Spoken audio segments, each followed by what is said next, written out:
ताकत तीनों है महान, जवान, किसान और जनता महान। पुतिन के आवास पर ड्रोन हमले के आरोप से दुनिया में हड़कंप। पीएम मोदी की अपील, कोई भी कदम शांति को न तोड़े। रूस और यूक्रेन के बीच पिछले 4 वर्षों से जारी युद्ध एक बार फिर बेहद संवेदनशील और खतरनाक मोड़ पर पहुंच गया है। जब अंतर्राष्ट्रीय स्तर पर सीज फायर और शांति वार्ता को लेकर प्रयास तेज हो रहे थे, तभी रूसी राष्ट्रपति व्लादिमीर पुतिन के आधिकारिक आवास को निशाना बनाए जाने के आरोप सामने आए हैं। इस घटना ने न केवल रूस यूक्रेन संघर्ष को और भड़का दिया है, बल्कि पूरी दुनिया की चिंता भी बढ़ा दी है।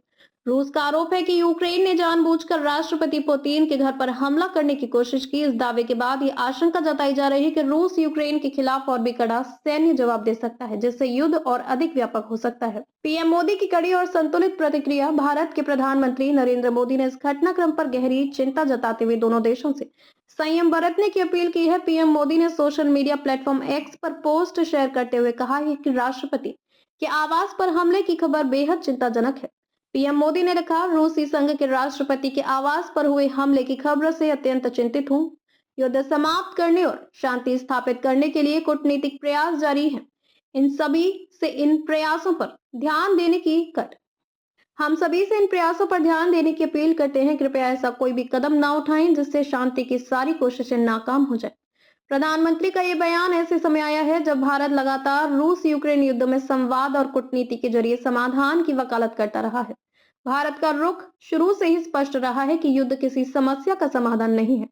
रूस का दावा, 91 ड्रोन से हमला। रूस के विदेश मंत्री सर्गेई लावरोव ने दावा किया है कि 28 और 29 दिसंबर की रात यूक्रेन ने पुतिन के आवास पर बड़े पैमाने पर ड्रोन हमला करने की कोशिश की। लावरोव के अनुसार यूक्रेन ने लंबी दूरी के कुल 91 ड्रोन दागे, जिन्हें रूसी वायु रक्षा प्रणाली ने समय रहते हवा में ही मार गिराया। रूस का कहना है कि यह हमला केवल सैन्य नहीं बल्कि राजनीतिक और मनोवैज्ञानिक दबाव बनाने की कोशिश थी। हालांकि अब तक ये स्पष्ट नहीं हो सका है कि हमले के समय राष्ट्रपति पुतिन अपने आवास में मौजूद थे या नहीं। शांति वार्ता पर पड़ा सकता है असर। रूसी विदेश मंत्री ने चेतावनी दी कि राष्ट्रपति के आवास को निशाना बनाए जाने जैसी घटनाएं शांति वार्ता को गंभीर रूप से प्रभावित कर सकती हैं। रूस का आरोप है कि यूक्रेन ऐसे कदम उठाकर बातचीत की प्रक्रिया को पटरी से उतारना चाहता है।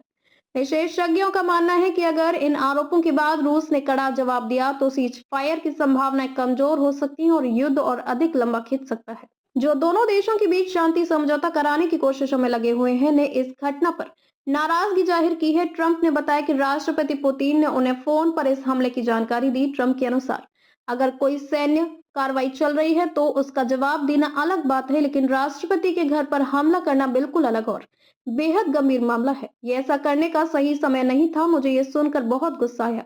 ट्रंप का ये बयान इस बात का संकेत माना जा रहा है कि अमेरिका भी इस घटना को संघर्ष को बढ़ावे वाला कदम माना जा रहा है। यूक्रेन ने आरोप को बताया बेबुनियाद। वहीं यूक्रेन के राष्ट्रपति व्लादिमीर जेलेंस्की ने रूस के सभी आरोपों को खारिज कर दिया है। फ्लोरिडा में ट्रंप से मुलाकात के दौरान जेलेंस्की ने कहा कि यूक्रेन ने पुतिन के आवास पर किसी भी तरह का हमला नहीं किया है। जेलेंस्की का आरोप है कि रूस शांति वार्ता से बचने के लिए यूक्रेन पर झूठे और भ्रामक आरोप लगा रहा है। उन्होंने कहा कि रूस बातचीत नहीं चाहता, इसलिए अंतर्राष्ट्रीय दबाव से बचने के लिए इस तरह की कहानियां गढ़ी जा रही हैं। वैश्विक स्तर पर बड़ी चिंता। पुतिन के आवास पर हमले के आरोपों ने रूस यूक्रेन युद्ध को और खतरनाक बना दिया है। भारत, अमेरिका और कई अन्य देश लगातार शांति की अपील कर रहे हैं, लेकिन इस तरह की घटनाएं संघर्ष की ओर गहराने की आशंका पैदा कर रही है।